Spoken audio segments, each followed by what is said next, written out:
Groupe Pelou, l'immobilier bien plus encore présente. Sud Radio Oser Investir. Bonjour Thomas Binet. Bonjour Jean-Marie. Que faire de votre argent? Comment le placer? Comment le faire fructifier? Et surtout comment le récupérer le jour où on en a le plus besoin? C'est ce qui nous intéresse aujourd'hui au programme. Alors au programme de ce dimanche, la taxe d'aménagement pour toute opération de construction, de reconstruction ou d'agrandissement de bâtiments, ce qu'on appelle la fameuse taxe cabane. On va recevoir Valérie Batigne, présidente de Sapiendo Retraite, pour parler des retraites et des meilleurs moyens pour la préparer, sujet du moment. Et notre innovation de la semaine sera consacrée à des verres connectés pour lutter contre la déshydratation. Alors tout de suite, on attaque votre conseil de la semaine qui porte donc sur la taxe d'aménagement pour toute construction, la cabane à jardin en fait. Entre autres, mais pas que. Vous savez, ça fait plusieurs semaines que je vous parle de taxation. On en a beaucoup et sont de plus en plus créatives. Alors il ne faut pas oublier que pour tout projet immobilier, il y a une taxe d'aménagement qui vous sera demandée, qui concerne donc toute opération de construction, d'agrandissement à partir du moment où cela nécessite une autorisation d'urbanisation. Alors ça concerne qui? Alors ça concerne toutes les constructions supérieures à 5 mètres carrés et d'une hauteur de plafond supérieure ou égale à 1,80 m. Rentrent dans le champ de cette taxe, par exemple, les pergolas, on les oublie souvent, abris de jardin, piscines non démontables de plus de 10 mètres carrés de bassin, entre autres. Entre autres, alors comment on calcule la taxe? Alors le ministère de l'écologie a mis en place un simulateur sur son site internet qui vous permettra de connaître le montant précis à payer. Cette taxe vous parviendra au plus tard dans les 6 mois après la délivrance de l'autorisation. Eh ben, c'est important de le savoir. Tout de suite, on passe au sujet qui fait manifester des centaines de milliers de Français depuis des semaines, qui met l'Assemblée nationale, on a pu le voir cette semaine, à feu et à sang. On parle des retraites avec votre invité, Thomas Binet, puisque vous recevez aujourd'hui Valérie Batigne. Bonjour à vous. Bonjour. Fondatrice et présidente de Sapiendo Retraite, c'est une plateforme digitale de conseil qui vous propose un accompagnement sur les différents dispositifs de retraite.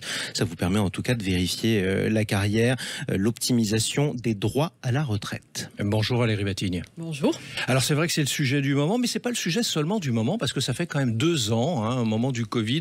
On vous avait déjà reçu dans Oser Investir, on en avait parlé de ces fameuses retraites, de ces fameuses réformes, et à chaque fois, on vous reçoit de nouveau parce qu'on en parle de nouveau. Alors cette réforme des retraites, évidemment, va peut-être, dans l'absolu, changer des choses. Mais nous, on est surtout là pour vous entendre sur comment bien préparer sa retraite, parce que c'est quand même les questions que les Français se posent. Alors, il y a quand même 72% des Français qui sont contre, selon un sondage de l'IFOP, cette réforme. Alors, pour vous, si elle passait, elle serait en place cet été. Moi, c'est un point sur lequel on n'entend pas beaucoup parler les gens, et j'aimerais vous entendre, vous, en qualité de spécialiste. Par rapport au passé, on nous laissait toujours entendre qu'on avait du temps pour s'y préparer, mais il y a une forme d'urgence de préparation. Est-ce que ça veut dire que financièrement, les retraites posent un tel problème qu'il faut s'y prendre tout de suite? Alors effectivement, vous avez raison de le souligner, ce projet de réforme est assez extraordinaire dans le sens où il sera en application pour les personnes qui vont avoir 62 ans cette année. Plus précisément, ceux qui auront 62 ans à partir du 1er septembre.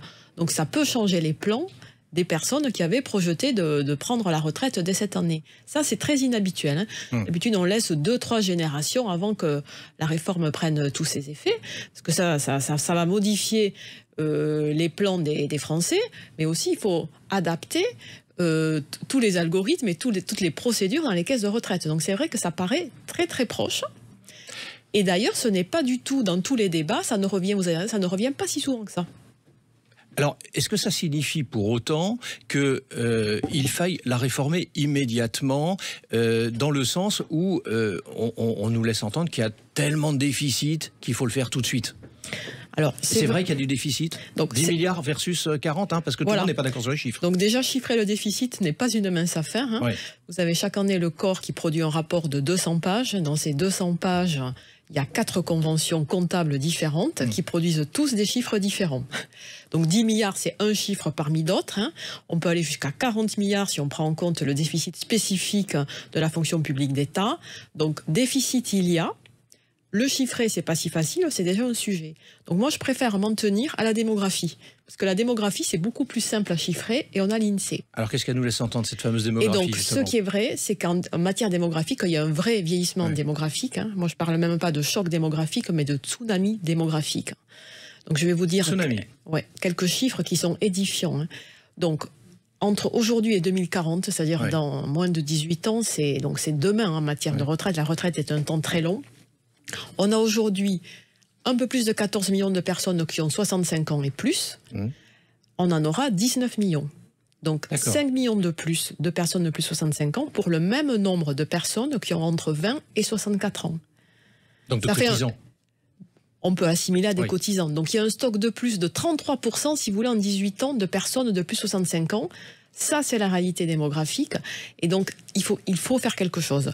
Donc c'est pour ça qu'on parle depuis toujours de réforme du système de retraite. C'est parce qu'il y a ce problème démographique rampant, contre lequel on ne peut rien, qui est là. Bon, il faut s'en réjouir, on vit tous plus longtemps, etc. Mais ça pose un problème effectif de financement du système par répartition. Alors Valérie Batigne, au-delà de la réforme, celle-ci, les précédentes, peut-être les futures, comment aujourd'hui quelqu'un qui nous écoute ce dimanche matin peut-il préparer au mieux sa retraite ? Et je pense peut-être à ceux qui ont plus de 50 ans, parce que c'est les premiers concernés, hein, objectivement, dans cette réforme, parce qu'ils auront très peu de temps pour modifier leur plan, justement. Comment ils peuvent faire ? Ça, c'est du très concret. Ouais, donc ça, c'est vrai que dans cette réforme, c'est les quinquas les plus touchés, parce qu'ils sont à la fois visés par l'allongement de l'âge légal et par l'allongement l'augmentation du nombre de trimestres requis, qui va être à 172 trimestres. Alors, comment faire ? Vraiment, la retraite par répartition, c'est le socle des revenus à la retraite des Français. Statistiquement, la retraite par répartition, c'est 80% des revenus des Français à la retraite. C'est énorme. Voilà. Donc, la première des choses à faire, c'est bien anticiper et calculer ce montant, puisque ce sera 80% des revenus en moyenne. Donc, ce que vous en moyenne, donc pour certains, c'est 95. Il faut bien voir ça. Hein. Ce que vous préconisez, c'est très concrètement d'aller vérifier, de recalculer, voilà. d'aller sur les simulateurs, de savoir.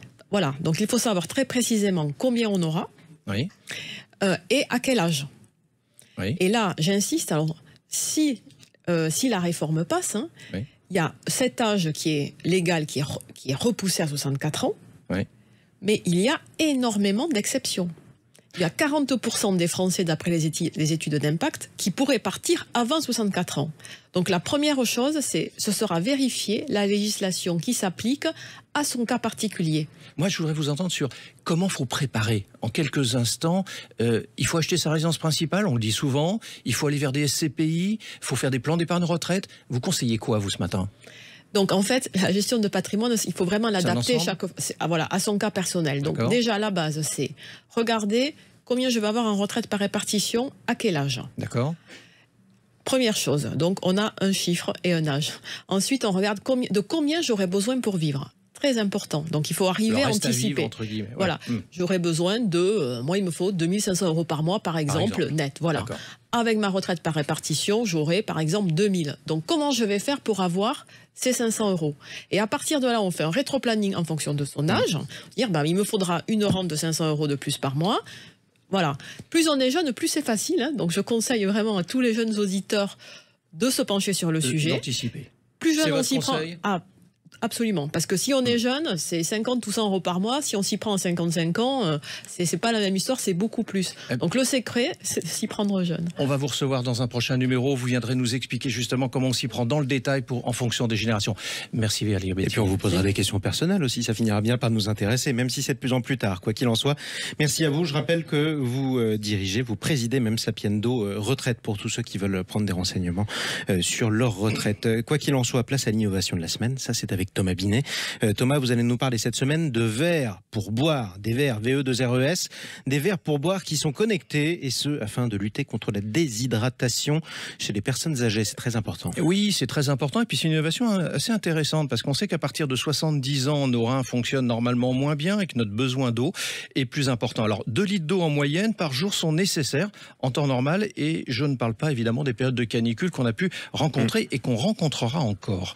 La société Oxivia a conçu un verre connecté en Bluetooth qui mesure les prises d'eau successives, très adapté pour les lieux de soins et d'accueil des personnes âgées comme les EHPAD. Ces verres, en plus de comptabiliser ce qui a été réellement bu, possèdent un témoin lumineux qui indique à la personne la nécessité de boire. Ces verres qui résistent aux chutes peuvent être lavés en machine également, et toutes ces données sont reliées à une plateforme qui permet aux soignants de suivre et de fixer également des objectifs de consommation.